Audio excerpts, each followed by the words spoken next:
Is the Qur'an as trustworthy as the Bible? I'll give you one reason why it's not. Well, one of the main reasons I find the Qur'an untrustworthy has to do with the source criticism, which entails studying the sources upon which a text relies. For example, the Qur'an claims to tell stories about Jesus that are from sources known to be fraudulent.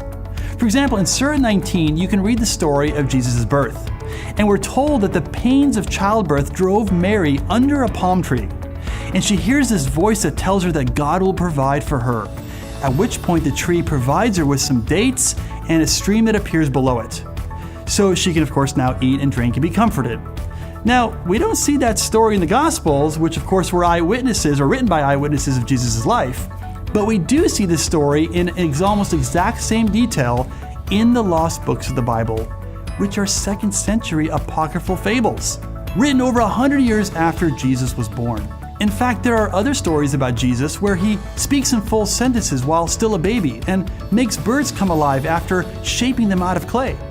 Now, although these stories are not found in the gospel accounts, they are found in the first gospel of the infancy of Jesus Christ and the infancy gospel of Thomas, which again are apocryphal gospels written in some cases hundreds of years after Jesus' life and are known to be fakes. Now, one of the most dramatic examples of the Qur'an borrowing from other sources is in Surah 5:32, where the context is about Cain killing Abel.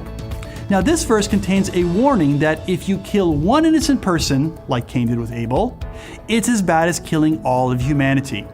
But if you save one life, it's as good as saving all of humanity. Now, it turns out those words are almost identical to a Jewish rabbi's commentary on Genesis 4:10, found in the Jewish literature of the Talmud, written about 400 years before the Qur'an. Now, the rabbi argues that the Hebrew word for blood is written in plural form. And because of that grammatical point, he reasons that even though Abel was a single person, killing him is as bad as killing all of humanity. Now, to me, this is incorrect commentary, right? But the Qur'an inadvertently quotes that mistaken commentary written by a Jewish rabbi and then passes it off as divine writ. Now remember, Muslims claim the Qur'an is a book that was written exclusively by Allah and has eternally existed in heaven. So they don't believe in the doctrine of inspiration. They don't claim Allah inspired human authors to write down the words of the Qur'an.